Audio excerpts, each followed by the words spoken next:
Samantala, inoperahan at nasa ICU na po ang isang sanggol na 7 buwang gulang lamang na naipit po sa operasyon ng pulis sa Maynila.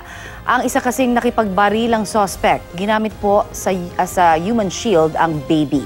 Ang insidenteng nahuli kam sa balitang hatid ni Tina Panganiban Perez.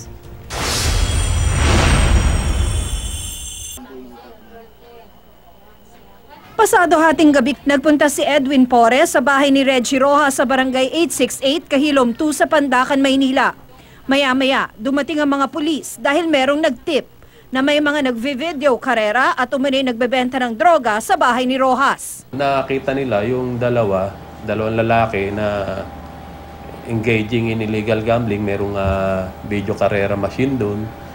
At the same time, nagtatransact sila ng droga. Pumasok ang isang pulis sa bahay ni Rojas. Maya-maya, makikitang tumabi ang mga nasa eskinita dahil sa alingaw-ngaw raw ng putok ng baril.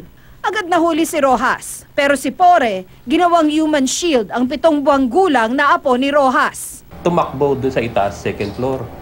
Pero saan pumasok doon sa kwarto, sinundan ng pulis natin, inabol.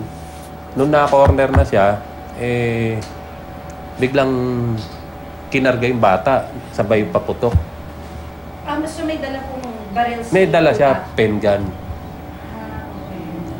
Kaya no choice yung ating kapulisan kung hindi gumanti ng putok. Ang ina ng bata, nasa eskinita, balisa. Nakarinig kami ng 2 putok. Lumabas yung anak ko para sabi, kung yung apo ko baka tinamaan na dahil umiyak. Biglang nawala yung iyak. Kaya yung lolo, pumanik sa taas, hindi naman nakapanik at hinila ko.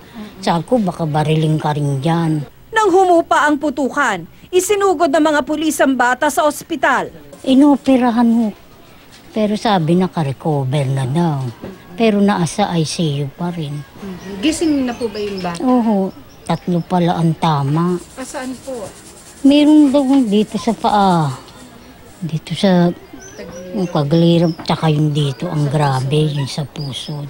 Patay si Pore matapos makipagbarilan sa pulis. Ayon sa Manila Police District Station 10, nasa drugs watch list si Pore. Nabawi naman sa bahay ni Rojas ang ilang kutsilyo, pen gun, mga bala, ilang sachet ng hinihinalang shabu at isang video karera machine. Pero itinatanggi ni Erlinda na sangkot sa illegal na gawain ng anak. Ang sabi daw po may video karera at saka may transaction po ng droga nang dumating yung mga pulis. Wala ho. Hindi po involved sa drugs yung Hindi ho.